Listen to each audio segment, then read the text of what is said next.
Welcome to The Incredible Messenger, a blend of real-world stories, expert insights, and proven strategies that keep our families, communities, and cities safe and healthy.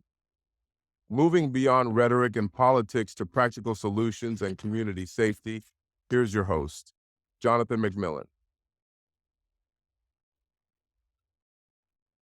Hey, what's up, everybody? What's going on? It's your man, Jonathan McMillan, and we are back here with another episode of the Credible Messenger podcast.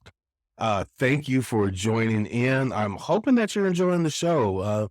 I've been doing my best to bring people who I think bring a lot of value, can bring a lot of value to those of you who are tuning in and listening. I know that the people who I've asked to be on the show are people who mostly I know personally, those that I know personally, they bring a lot of value into my life. And today's guest is no exception. For having me, man. And yeah, I agree with that last part. We've known each other in passing. There's some direct connection, but I'm looking forward to kind of getting to know you on a deeper level, man. See, I don't know. I feel like we've crossed so many paths so many times, but Yeah, absolutely. And it's one of those things, man. It sounds very cliche, but you are who you hang with, right? And so many people who I know, respect, admire, are mutual friends of, or at least mutual colleagues of yours. And so, it's only right. I say this often that I'm as blessed and as strong as my network. And I consider myself, again, stronger and blessed because you are a part of my network. I mean, we literally have had phone calls where we've made references or referrals for one another of people that we needed to connect with. So that's been dope. yeah, absolutely, man. It takes a village for sure. And I think our connections, I don't know. There's been many times where I've had to lean on some of my connections when I'm working with a kid or family and get stuck somewhere, and reaching out to you has been helpful, but also the people you've connected me with over the time. So That's the work. That's the work. So for the audience, please hear that loud and clear. For those of you who are wondering what community violence intervention, gang intervention, youth violence prevention, that's the work. It's building that network, is building that village and making those connections. So yeah, just take that away. Um, so let's talk about, you mentioned it, as you've been doing the work. Who is Riley? Tell me a little bit about yourself and tell the audience who you are yeah, and what you do. I mean, most importantly, man, I'm from Colorado, so I stay in Colorado, and I think I say that because I've been blessed to experience all different types of communities and neighborhoods and areas in Colorado, and I try to take a lot of pride in that connection piece because I think the demographics and the layout of Colorado is pretty interesting, if you ask me.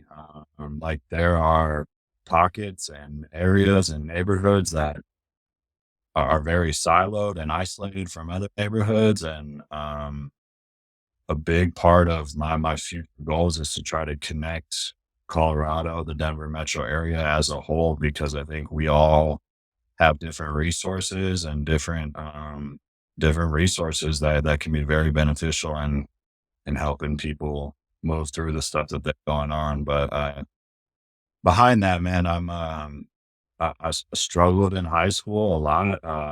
I had to go to 3 different high schools, finish from DPS online, eventually, finally. And kind of always had a passion for wanting to work with young people. Didn't know exactly what it was going to look like or what that avenue was going to play out to be.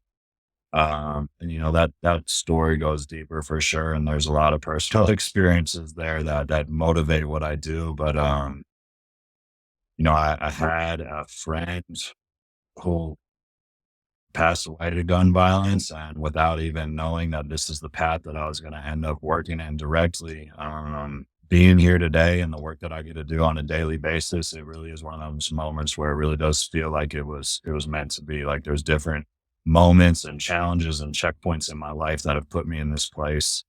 Uh, um, hmm and one of the things I talk to our young people about a lot is like, it's really hard to see the the light when you're stuck in the shit, right? But moving through these difficult moments, there's something being created in those moments that when we get through them and we get to tap back into it, it leaves us, in my experience, like really almost grateful for the challenges that we've been through. And so I try to take some of that philosophy and apply it into the right moments. But I'm also big on like, we got to do our own work, man. And there's been a lot of work that I've done personally, a lot of work I've done with the people in my life that are part of my support system. Because when we work with young people and we don't do our own work, our shit comes out in ways.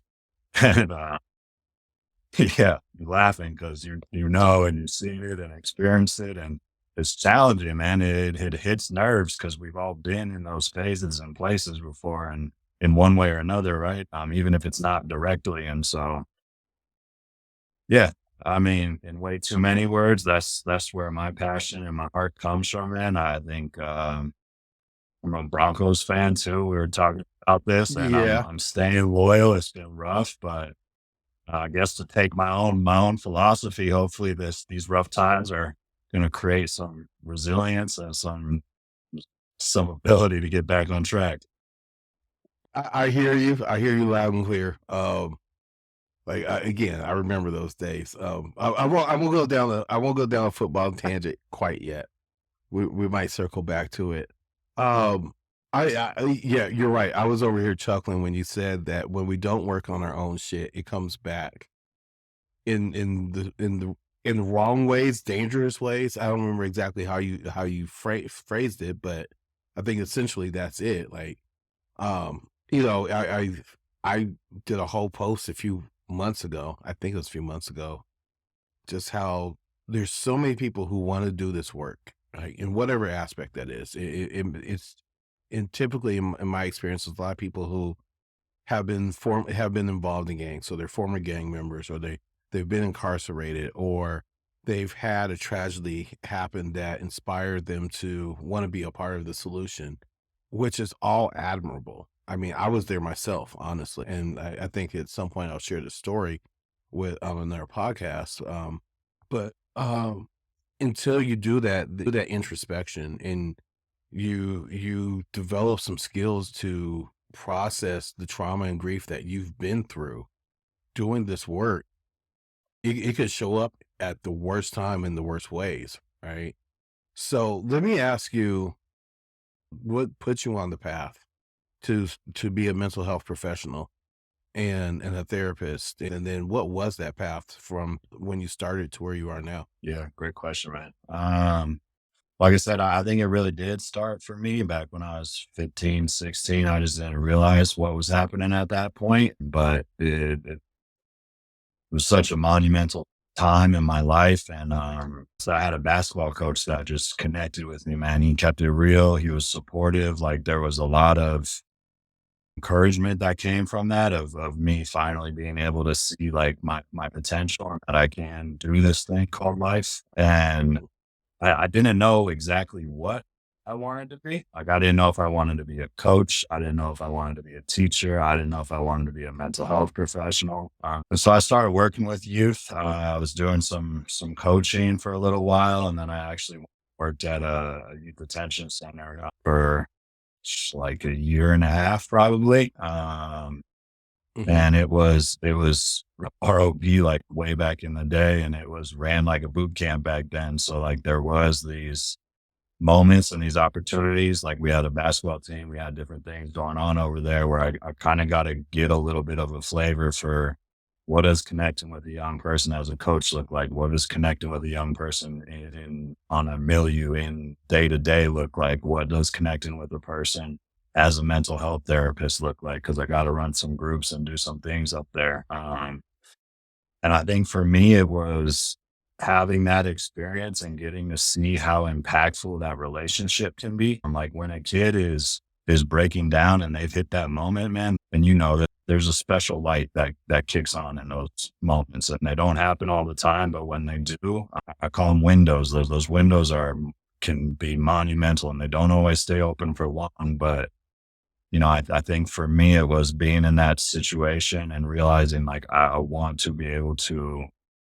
help people get to the core of what's really going on. Cause Mhm, mhm, it's not about this person who's pissing you off right now. It's not really about this thing that happened, It's more about the phone call went rough and then 3 hours later you're blowing up on everybody. So like let's dig below mhm, that phone call, right? What's going on there?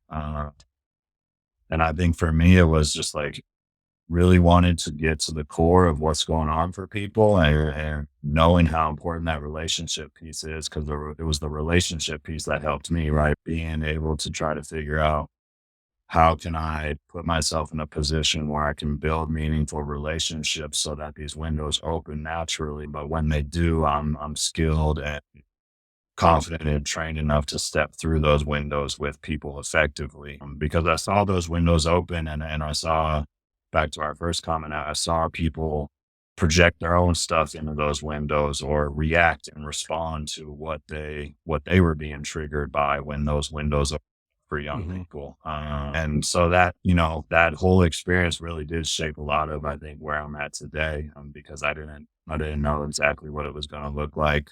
But I really like that work. And then obviously there's aspects of youth detention center that I don't want to go on a tangent about or go down that road that need help.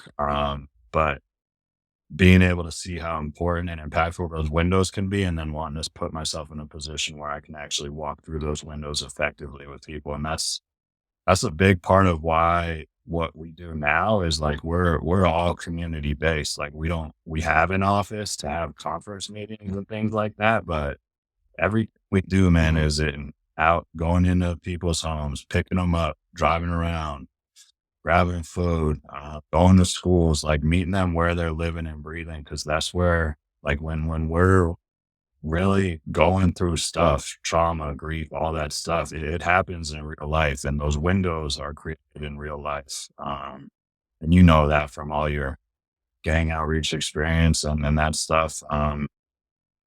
But yeah, I mean, in a lot of words, man, I think that's forgot the question. I think that's how I got to where I'm at. No, no, no.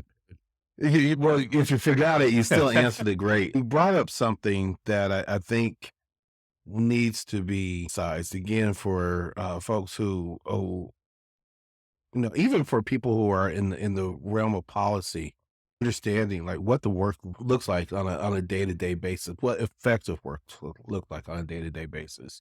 Oftentimes when violence happens, a tragedy happens, a horrific incident, narrative about it is, it was the perpetrator of that act, he or she was having mental health issues. And so the response to that is saying that we need to invest more in mental health. And I'm not disagreeing with that at all. Uh the part that I think gets lost in the conversation is what does mental health really look like, right? Um, I'm old enough to remember the Bob Newhart show where it's a show about a psychologist and people would come into his office and lay on the couch and they would say shrink his head, right? He's a head shrink. And I think that the field of mental health has really evolved since those days. But I don't know if it's evolved enough at scale where there are people out there who are doing the work the way that you described of pulling up at the schools at where they live or other places. Can you give can you give me and the audience an idea of what does a day in the life look like for Riley doing this work?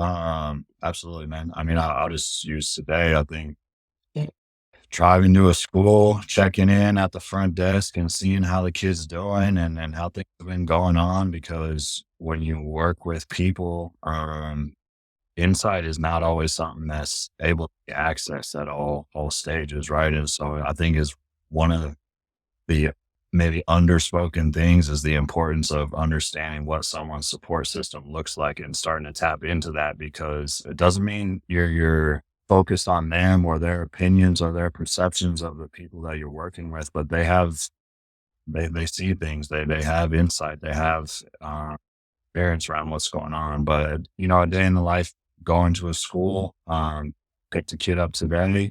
We went to my car, drove through Popeyes, got some food, and then we talked for an hour and 15 minutes in my car, about some very deep stuff. And I think to your point of the field has evolved, in my opinion, to where it needs to go, like that in practice sounds very unrealistic or uncapable for a lot of people that go through mental health training, especially when you get to like master's level training. Like, it's supposed to look like sitting in an office and meeting face to face and having your client sit on the couch. But that doesn't work for everybody. And I always say, man, like, especially that age, like, how much time is spent in the car? Therapy and mental health is all about creating safe spaces with people so they can really be vulnerable and go to the places that they need to go to. And that's not going to be a stuffy office that feels all professional. Like, it's just not for some people and some situations and in treatment. It might look like that, but for a lot of people, man, it's especially young people. Like, think about like when I was a teenager, or even the people that I work with now, like, they have deep, meaningful conversations when they're chilling in the car or they're chilling at the park with their friends. Like, that's when they're breaking down life. And so I think what the mental health field needs to understand is, like, it's not about what the mental health field thinks is appropriate or the right approach for people. It's about what that person needs in that moment and how do we create that space with them. And it's going to look different person to person. I mean, I had another kid who I pulled up on a school today, and we meet in a room in the school because they're comfortable meeting in that type of space, and they're able to engage on a deep level in that type of space. But then I have another kid who, if I tried to do something like that with, we'd be counting crickets, man. It would not go anywhere.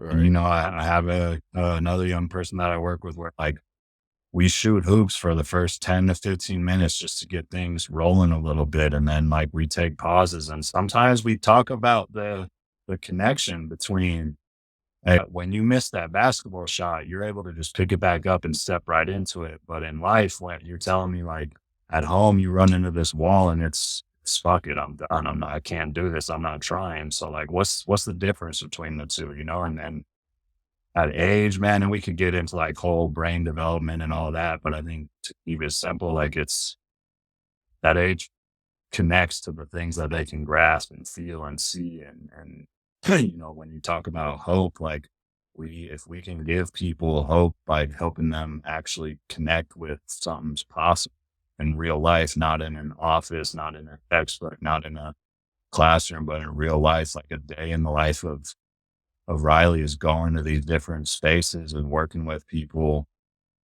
where they are and creating spaces where they eat, sleep, breathe, live, so that they can have deep, meaningful conversations and really look at what's going on in their life. One of my favorite things is when I show up to a school or a home and shit's going down. Like, the person I'm supposed to meet with is blowing up on somebody, because I know we're about to have a real moment where we're going to connect to real life right now. And if you have people come into an office, like, that doesn't happen. You've said so much, and I want to unpack as much of it as I can. Because I mean, it's just so much of that it's the practical piece, right? Like, and as I've been involved in this field, I have noticed that there's the academic piece, right? There's the theory. The theory exists because it's been researched and evaluated and published and all of those things. And then there's the academic piece of how it's taught to people who are entering the field. And very rarely is it taught at a practical level, right? People do the practicums, but what I'm talking about is the practical level of, like, showing up at a person's house, right? And in having the opportunity to practice de-escalation skills in the moment of the fire, right? Like you said, with the kids blowing up, or motivational interviewing when they are on the verge of making a really bad decision. You can have that conversation in the office if you can get them in the office. But what does that look like in their setting, whether it's at the school, in the community, at home, or whatever? So I love all that. I want to ask you, in 2023, there's a need for, as you and I talked about, a evolution of the field of mental health, right? And what that looks like from a professional. Are you seeing the young people who you're working with more open to having conversations, like if it's framed around mental health, or when you work with them, do you frame it a different way? You show up, I'm your mental health therapist that's assigned to your caseload, or how do you have those conversations? Great question, man. Yeah, I think young people are open, maybe more open than we give them credit to, but, and here's the caveat, that relationship has to be established first. Like, I'm not showing up and saying, "Hi, I'm Riley. I'm your court-appointed mental health therapist," right? You have to meet me once a week. Let's make this happen. I jump right into, I'm Riley, but I'm really here about you, and I'm trying to figure out like what you got going on. I'm here for court, right? Like I wouldn't probably be here if your PO or your GAL or someone wouldn't have reached out to me. But to be honest, like I'm here to figure out what's going on with you and figure out something that's with you. And I think like giving that power back to people allows them to step into that space where then a little while they are comfortable having conversations about mental health. There's so much stuff on social media, man, that I think like young people today have times too much information for what they need, and it's hard to decipher what's real and what's not, or what's accurate and right, and that whole shebang. But I think in 2023, like, you don't give young people enough credit for where they're willing to go. And I really, really struggle with the word like disengaged or resistant, because I'm a big believer, man, of like, they're not resistant. You're just not the right person for them. Like, you're not connecting with what they need. And that's that resistance word is like, oh, they haven't showed up in 3 sessions. I couldn't tell you how many times I've had kids talk about, this has never worked in the past because like I just didn't connect with them. I didn't connect work. And like that resistance word goes down a whole narrative that a lot of the young people, when they get in front of me, they've already had a lot of negative narrative going on that's impacting what they're going on. But yeah, I think they are able to talk about it. That's the second time that you've highlighted how important building relationship is. And I want to go on record saying that I'm not a mental health professional, right? I'm not licensed or certified in any shape, form, or fashion. With that being said, I recognize that there are principles and practices of mental health that can be, kind of going back to my last point, translated into a practical space of building a relationship with somebody and asking them, how can I help you help yourself? Right. Like, and how can I help you make better decisions? And how can we help you develop a skill set to resolve whatever's going on, whether it's conflict, grief, trauma, right? That almost anybody can learn, right? But it all starts with being able to have that relationship with that person first and building that relationship. So that leads me to this question. Now, I've asked this for almost everybody that's been on the show who are doing direct service in some shape, form, or fashion. So what's that icebreaker that you have? Like for me, when I was still driving around, riding in the cars and like pulling up on somebody's school or a house or wherever it was, and I get them in the car for the first time, my first question would be, and again, this is relational to the time that I was doing this work. I would ask them, so are you a Kendrick fan or a J. Cole fan? And then they would say, one or the other, or maybe neither one of them. But that would get the conversation going, right? And like I would put on J. Cole or I would put on Kendrick, and we would just ride around till we go get something to eat and listening to it. And then, like, who else you listen to, or what? Why do you think? State your case. Why do you think X rapper is better than the other? But that was the first part about building a relationship. It's just we weren't talking about them being involved in the gang. We weren't talking about none of that. So what's your icebreaker? A good question, man. Kids with shoes, like kids that clearly like shoes and got an interest in the shoe game, I'll go straight to what's your favorite shoe or what's your least favorite shoe. I think music and sports are always a big thing. I got like a whole tattoo sleeve on my hand too, so I think tattoos and just tattoos tell a lot about people. They got meaning behind a lot of them, and so those are kind of some of like the things that I look, and every kid's different, right? That they present with different interests, and I think there's those components. I'm a huge Colorado sports fan, so like I always try to navigate down that road a little bit. Yeah. But I'm questioning what is my icebreaker, because I think the icebreaker I probably do the most is whatever the fuck's gone on to this point, man, and whatever anybody else thinks about what you should and shouldn't be doing. Like my role is to work with you and figure out how you feel about your life today. And I think, again, just like giving them back that power of like, it doesn't matter what anybody else thinks. Like, how are you, honestly, like, let's be real.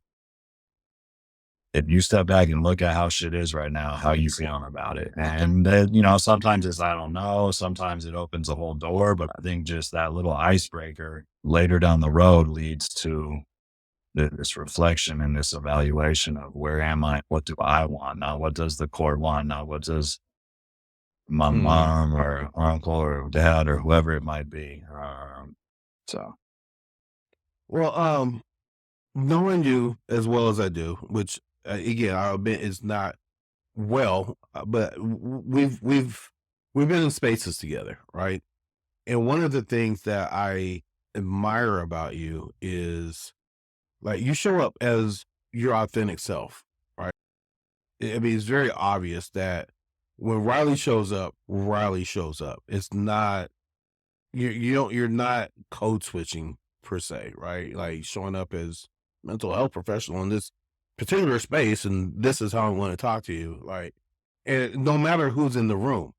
With that being said, you come with a particular set of skills as that professional, right? And through your training, are there certain, I don't know, I would say tactics, I guess, that you use from the book of psychology that you use to help encourage and help coach and guide a person to behavior change?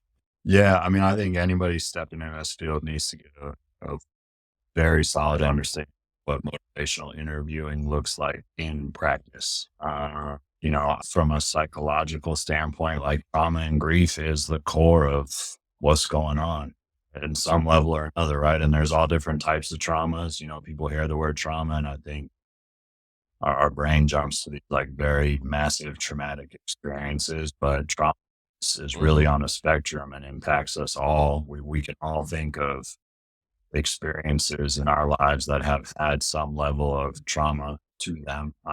So, when I work with people, I really try to take this lens and this approach that the behaviors are a form of communication, and how do we help people connect with what is driving these behaviors or the wounds or the core causes that are below there, and find words and somatically, mentally, emotionally connect with those places, because that's where healing happens, right? When we're able to authentically connect with these experiences and these wounded parts and places of ourselves, and when we get stuck, it's because we're disconnecting from these places. We're trying to stuff these places down. We're reacting to these places with big behaviors. I mean, if we think about the juvenile justice system, right? Like in my mind, the juvenile justice system is lagging people that are expressing themselves with big behaviors. And so how do we help people Mm-hmm. dig down beyond what's going on? And I think that what type of like theories or approaches I really like internal family systems. And it has a big focus on, we have an authentic self. And then as we move through life, we have to keep it pushing. We have to keep managing through life. And we're going to run into challenges and traumas and grief and distress. And so we're going to develop these pieces and these parts and these processes that might be destructive, but they're also very protective and they also are very adaptive, right? Mm-hmm. But I think it's trying, like when I work with people, it's trying to help people understand how this thing that's destructive, what is this protecting you from? Because that's where we need to go. What is this helping you deal with? What is this alleviating for you? Because that's the core of where we need to go. And let's go to that place and figure out what do you need in that distress, in that moment, in that part.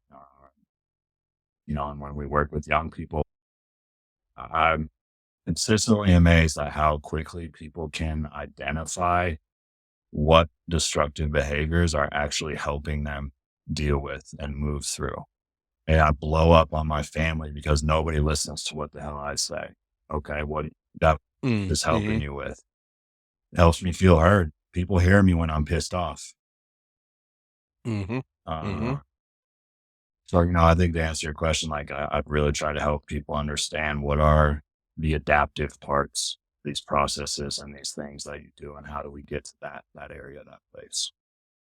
That is very insightful. And I don't even know the right word to how to describe that.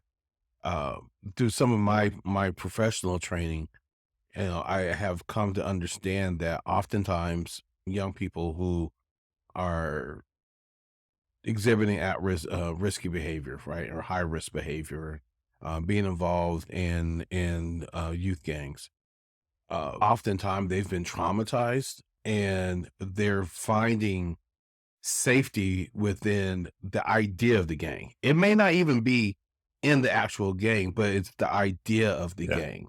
And there's oftentimes rituals about being involved in a gang where they have to be jumped in, right? And there's an assault that happens, right? By legal definitions, they get assaulted. And it's not like that pain and the trauma of that experience goes away, right? And they never oftentimes without outside intervention never properly process that trauma, process what happened to them, and then it becomes, I was powerless in this moment, and now I have power. I can exhibit power by hurting other people, right? It's the phrase hurt people hurt Yeah. people, which I think is an oversimplification, but I mean it gets the message across. Thanks for sharing that. You mentioned about the juvenile justice system. May I use the word misdiagnosing people? Please. Okay. All right. I Um, conduct disorder and oppositional defiant disorder, man. We would need hours for me to get on that soapbox, man. But well, you're welcome to come back. Okay. So just know, because I want people to hear this. So again, you mentioned about the juvenile justice system. I'll say misunderstanding what some of these behaviors are and categorizing them as mental illness and need for professional help, right? And I think that goes to a bigger theme of, again, when a crisis happens and is gun related, the first thing that you'll hear the talking heads say is that that person suffered from mental illness, or they'll use an even more general phrase of mental health. Like mental health doesn't mean anything in the context that you're using it, but that's another soapbox. Uh, what role can community play? Like the community, I would say the communities that some of these young people who are experiencing these challenges, and I mean that's just so general because I don't want to say the Black community or Hispanic community or white community, because all of these different communities have young people who are experiencing challenges, whether they're mental health challenges, social, emotional intelligence challenges. Is there anything that we as a general society can do to foster better mental health and better social, emotional intelligence in our young people?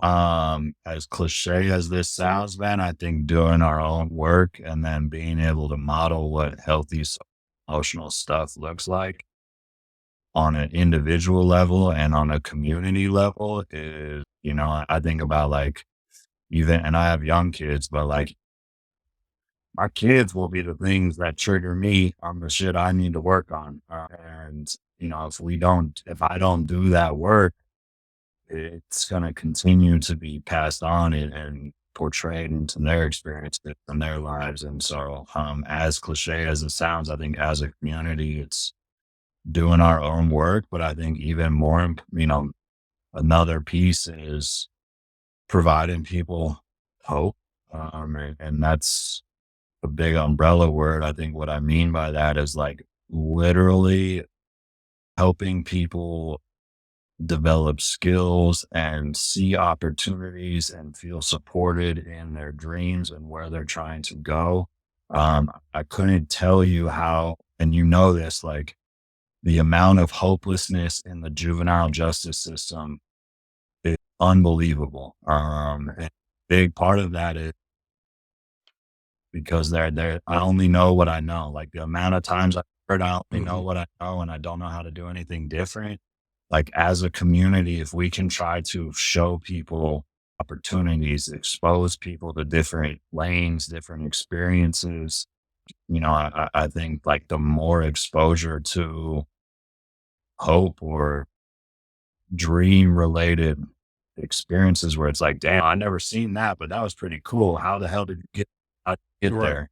And, if we want to go back into like gang culture, like what entices some kids is like they see the shine, right? And the amount of times I've heard, I wish someone would have told me it ain't what I thought it was gonna be. It's not all what it's hyped up to look like, right?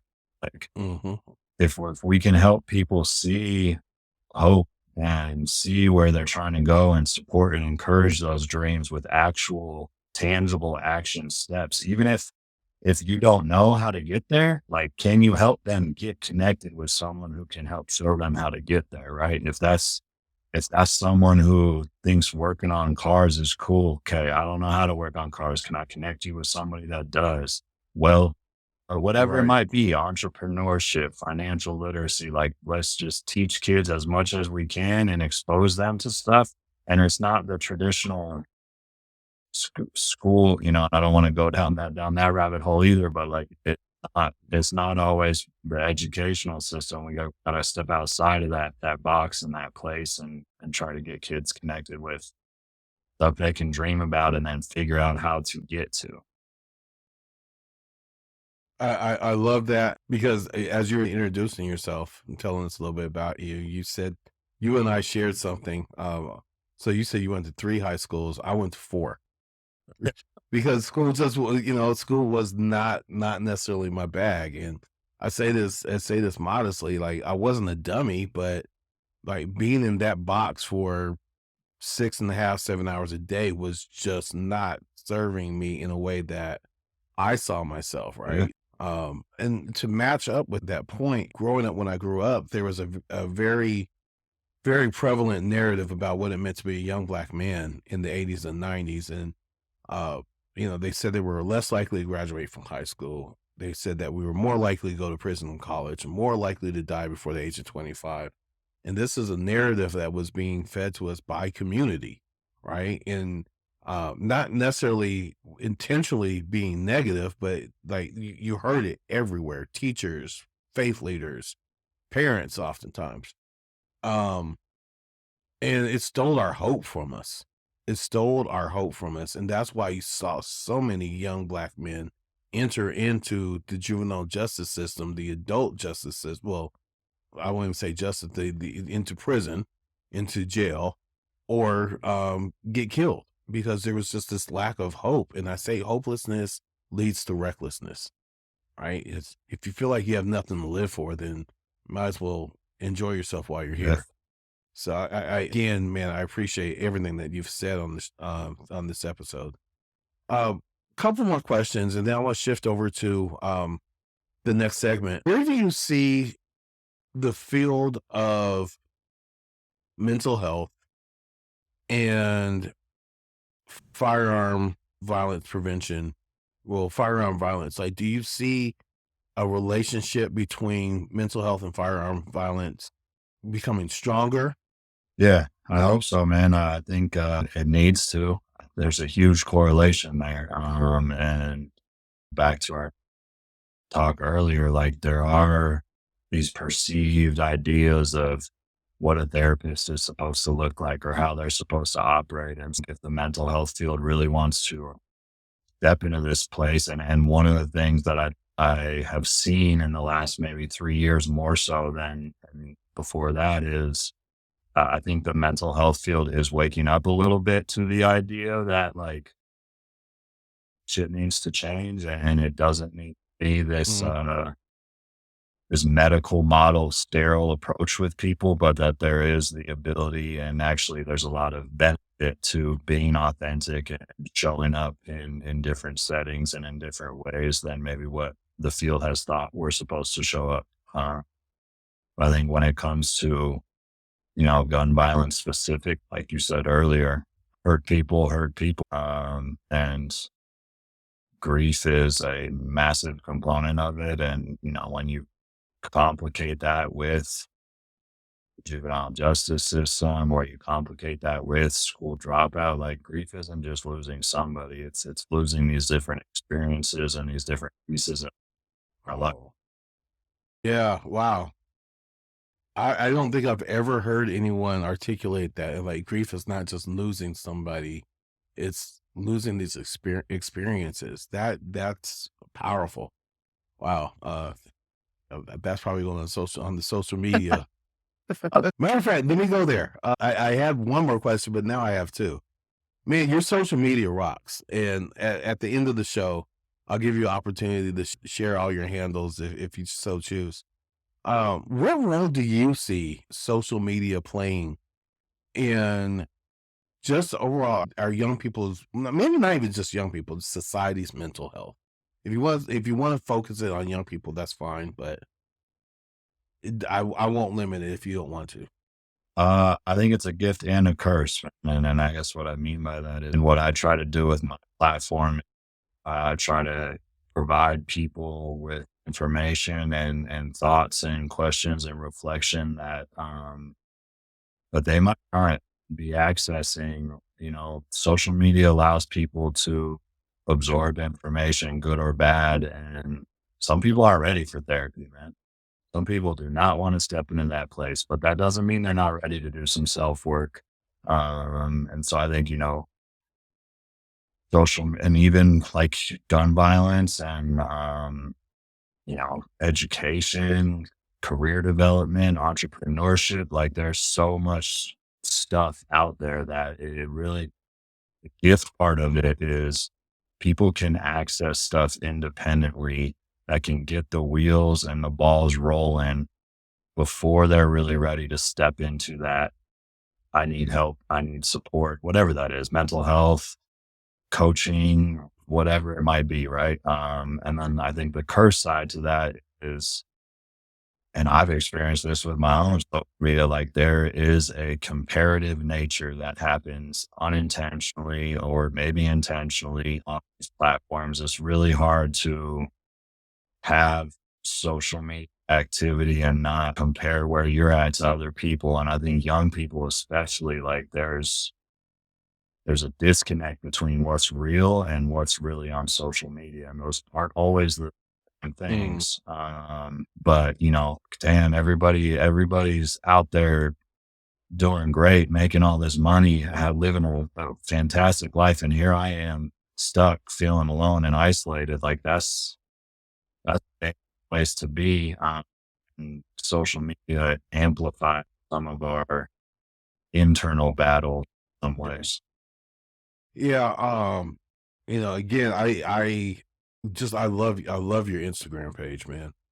Yeah, I think I even have you as one of the people who I have as my favorites, because that when you post, that's one of the first things that I see, because it feeds that positivity, and it helps me set my perspective for this experience of being on social media. I want to make sure that I'm feeding the algorithm all the right cues to say I want more content like this, Yeah. right? And it works for the most part. And then when I find some content that doesn't align with that echo chamber, that, like, that self-fulfilling algorithm thing of I Yeah. like this. When I meet that first thing and it's not in line with your content or similar content, then I know that's my time to get off of there. So again, I'm going to give you an opportunity to share your handles, because I want people to follow you to get a little bit of what I get. So my final question for this segment is, I can hear people now asking me why I haven't asked you this already. If you experience a young person in crisis, what is the protocol? What do you need to do so they don't go out and do something to harm themselves or harm others? I have to ask the question because I know people are like, oh, we're talking about gun violence. We have a mental health professional. Like, as a mental health professional, I have a young person in my life. They're experiencing a crisis. I think they may have access to a firearm. What do I need to do? That's a really good question, man. No, I think there's a complex and then hopefully a simple answer to that. I think the preventative work is to try to know where firearms are and where weapons and those sorts of things are, and know your kids and know your young people, so that when you see the signs building up to that point, you can provide support and intervene before it actually truly is a crisis. And there, I think like that is the preventative components of, and have those conversations when your young person is regulated, when they're calm, when y'all are having a good moment. Like, I think it's normal and common to not want to ruin the good moment, but that's when their brains are most receptive to going to those places. And so having those conversations around, when I noticed when you start balling your hands or you start distancing yourself from the family, like it seems like shit goes down after that a little while. I'm wondering what you need in those moments. And you don't have to have all the answers, but you do need to hold the space. And I think it really is just showing that support preventatively before it's in crisis, so that your young person knows they can come to you. You're trusted now. But if that's not there, and then the crisis pops off, you want them to think like, who's my support? Because that hopelessness piece jumps in, right? And that's when people get reactive and destructive. And so I think it really is taking the time preventatively to build that trust and build the tolerance to have difficult conversations before you need to actually have those conversations. And when crisis happens, it's not the time to try to make that aha moment or really get your point across. Like, when crisis happens, you want to be supportive and you want to be direct and you want to be authentic. You want to express, I'm worried. You want to express your concerns, but in very direct, simple ways. But most importantly, it's a fire, right? The fire has ignited. And so Mm-hmm. one of the hardest things in crisis, I think, is we have to manage our own emotions so that we don't become reactive and our worry turns into anger. Our worry turns into frustration I've heard so many young people talk about, they don't want me. I'm a burden. They're pissed off. And I know, because I've connected with the parents too, right? I know that that's coming from a place of worry, but when we're in crisis, how do we manage our own emotions so that it's not across as Mm. anger, disappointment, and burdenness? Because that's when that fuck it, I'm leaving and knows what's going to happen is going to go in. But if it's genuinely experienced as I'm worried, and you can literally say, I'm worried and I'm here for you. Like, I love you. That's where those supportive, as cheesy and corny as they sound in crisis, I don't think there's such thing as being too warm and too supportive. And there is a lot of miscommunication that happens in crisis that I think unintentionally adds fuel to the fire. So just trying to authentically manage your own emotions and then communicate what you're truly feeling in a way that's able to be heard and received from your young person. Oh man, I am so glad that you have come on the show because you're reiterating a lot of things that I have attempted to share with the larger conversation about understanding just how important it is to understand what the signs are when somebody is spiraling into a crisis and what to do and how to actually prevent it before we get to that crisis point. So man, I have thoroughly enjoyed all of this conversation. We're going to shift gears. I'm going to go over to a segment of the show that I call What's the Word? And what's the word is it's an interactive segment where we get to know you a little bit better. Um hopefully get people to understand who you are and that you despite all the amazing work that you do, you're not a superhero. You're a guy who just chose to act upon a need and step up to the plate, and you're still human. You breathe water, you breathe air, drink water, and you don't walk on water, right? So yeah, what I'm attempting to do with this segment is I'll start a phrase related to maybe your expertise or related to who you are as a person, and you finish it with a word or phrase. All right, whatever comes to mind. All right, so success is Fulfillment and purpose, okay. Community is connection and support and authenticity, thing I want people to know about mental health for young people is patience, and have conversations. my favorite food is Steak, I'll eat steak all day. my favorite book is The Four Agreements and Where the Wild Things Are was a childhood favorite. So okay. I gotta say, I was thinking today if someone asked me what my favorite book was, it would probably be The Four Agreements. Oh, synchronicity showed up in that moment. Where the Wild Things Are, man, that book scared me when I was a kid. Like it genuinely That's- frightened me, and I've never recovered from that. Favorite form of self-care. I like to working out or walks. Okay. Favorite television show. Chappelle Show. Chappelle Show. Favorite movie. That's a tough one, man.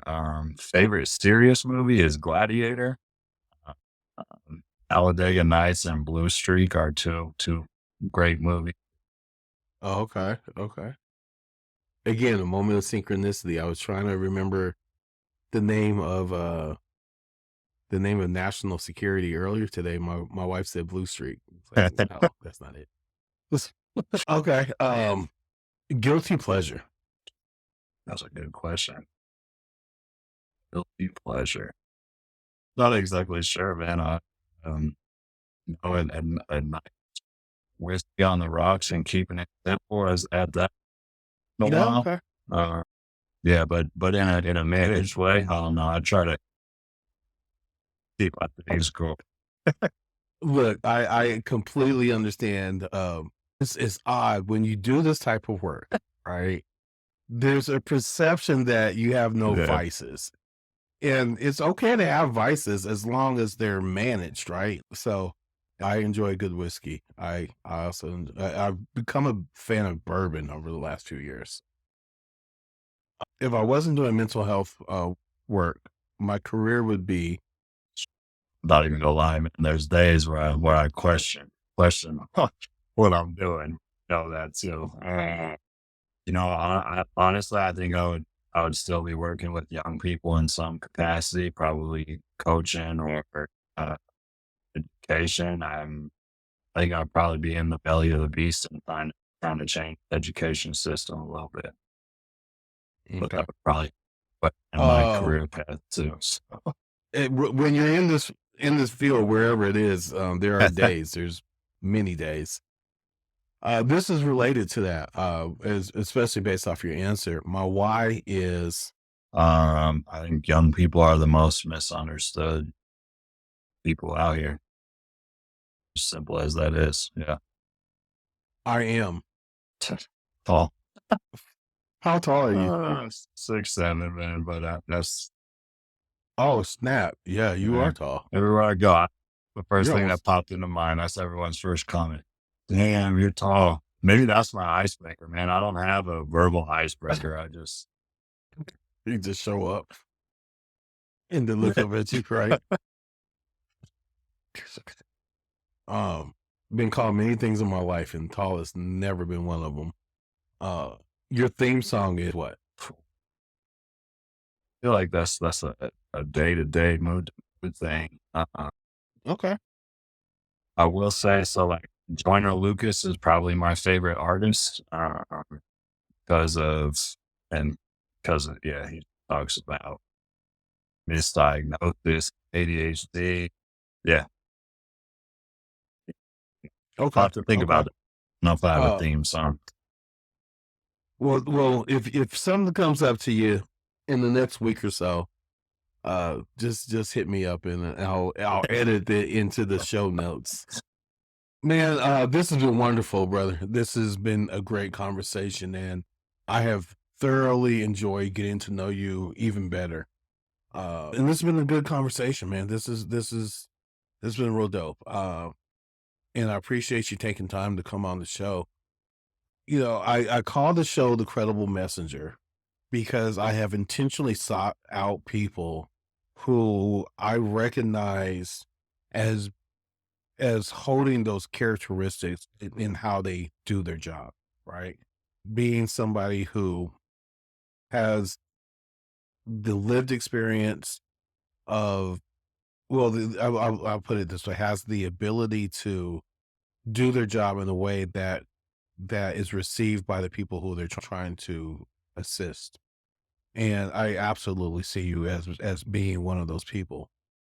Through your work with attorneys, the work I see you doing with the schools, the conversations that I've had with you about expanding your reach and bringing other therapists, therapists of color into the work, so that, you know, people have culturally competent therapists to meet with. So just all of the things that the way that you move is what I see as making you a credible messenger. So with that, I would like to give you the opportunity, share a message with the audience, something that you want people to know, whether it's about you, about the work, or, you know, whatever that may be. Thanks, man. I want to take a second to think about what that might be. Uh, Yeah. you know, I think if I'm trying to think about this platform that you're creating and putting together here, part of what I heard from you was like, part of this is to try to help people see what this work really looks like. And if I could give a message to people out there wondering or questioning how to get in the mix or do meaningful work, it's the truth is we need creative people, we need intuitive people, we need like don't stop yourself from stepping into this place because you aren't sure if you fit the box or you fit the cut or what it's supposed to look like. And that goes for like people trying to step into this space professionally. I think that goes towards like parents and trusted adults, like that there is a million ways to connect and support and help, not this way or that way sort of thing. But I think one of the things that's helped me be effective in this space is being authentic and being able to step back and look at what's my role in this and how do I work on myself so that I can show it better for the person in front of me and the young people that deserve our support. Uh, so often as adults, we put our problems on the kids and then blame them for not knowing the answers. My message is we can all do this work. And if there's anybody out there that wants to connect with me, like I really am big on connection. It really does take a village and it really does take support. I have my niche and my focus and what I'm really good at. And I also recognize and understand that, back to our very first statement, like someone's wellness is multifaceted and very diverse. And it does take all of us coming together to actually create communities that are hopeful and supportive and inspired to help our young people because they got the answers, man. The young people got what we need. We just need to make sure we help get them a platform that can do it. Man, another great answer. And I think that you completely highlighted that, when we talk about public health approach towards gun violence prevention, firearm related violence prevention, at its core is understanding that we all have a role to play, right? Public health isn't just about disease, although violence can be viewed as a disease. Mental illness can be viewed as a disease, but the ultimate goal is like everybody is healthy, public health, and everybody plays a role in making sure that we as a society are healthy. And you highlighted that so well. So thank you once again.